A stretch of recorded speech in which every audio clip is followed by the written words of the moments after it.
liberté de l'air au-dessus du fleuve. Pourquoi ce titre, Jean-Marie?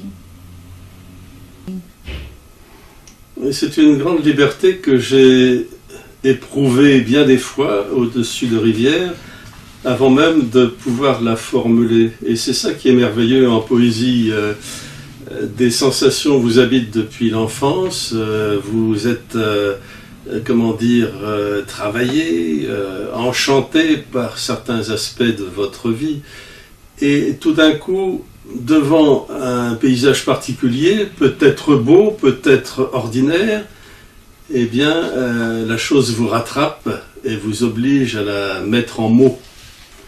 Et là, cette sensation de grande liberté au-dessus du fleuve, concrètement, chapeaute un poème qui décrit l'arrivée à Paris par le chemin de fer, la promenade le long des quais jusqu'à l'île de la Cité, avec ces bateaux qui passent, ces promeneurs, et même des oiseaux qui sillonnent le ciel. On arrive dans cette zone ultra étonnante où tout se passe à la fois. Et il y a cette grande liberté du ciel au-dessus d'un fleuve qui nous habite, qui nous accompagne et que nous remportons lorsque nous quittons ces parages pour reprendre le train.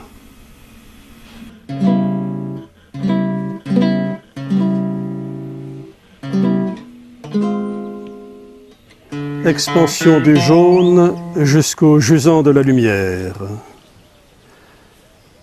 Mer qui se dresse jaune à la colline, colza jusqu'au ciel, au-dessus de pierres tassées sur elles-mêmes, pierres mêlées de toits, le village d'Irouer, la colline tournant, double chemin comme les jambes d'une fille sur une échelle, scintillement des jeunes orges, blé presque ras.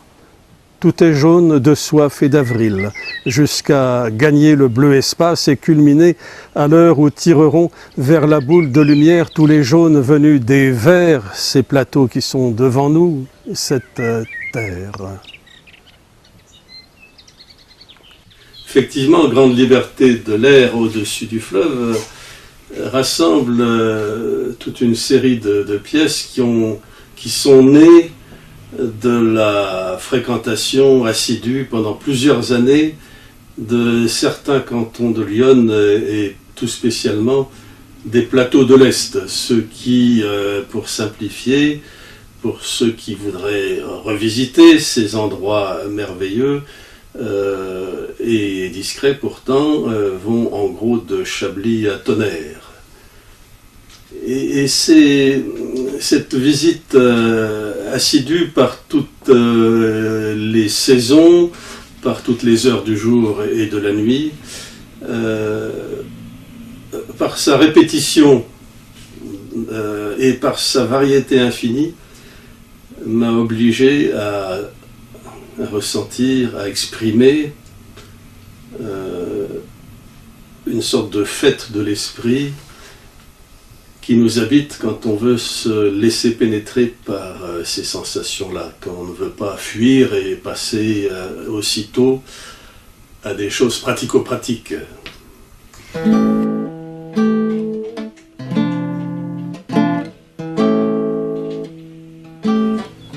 Hangar à Julie. Tout passe par la main, l'arrière, le grain, le creux d'argile et par l'esprit.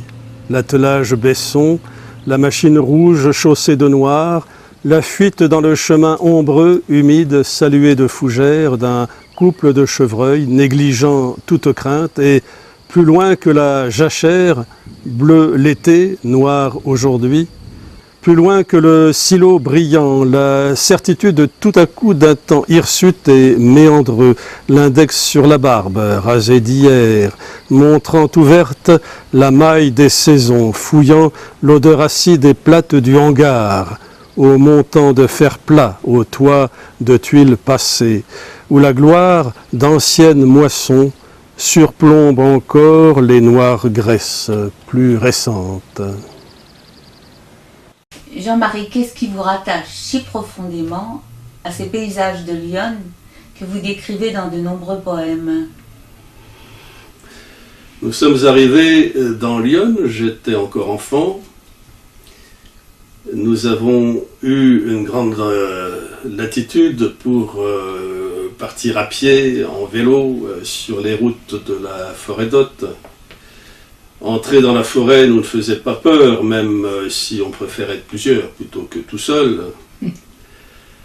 Et aller vers des sources cachées, vers des petites mares dissimulées, vers des clairières que personne n'avait vues avant nous, nous semblait-il.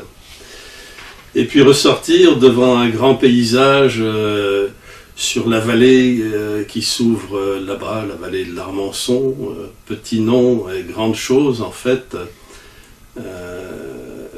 Depuis ce village où désormais donc une partie de la famille repose, c'est devenu un peu un port d'attache, une sorte d'ancrage quelque part sur ce vaste globe.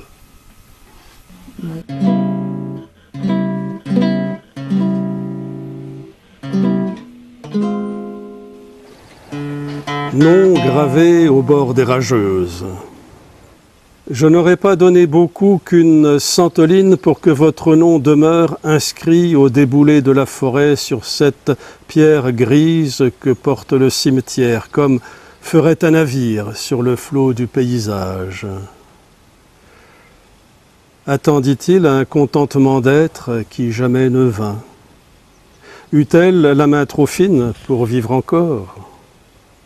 Et quand les yeux me brûlent pour un tour de chagrin, en moi, c'est grand de vous avoir connu.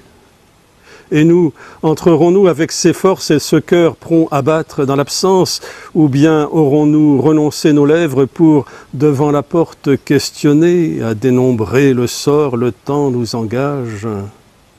Mes fils, éloignez-vous bon train, et soyez légers de vos pères.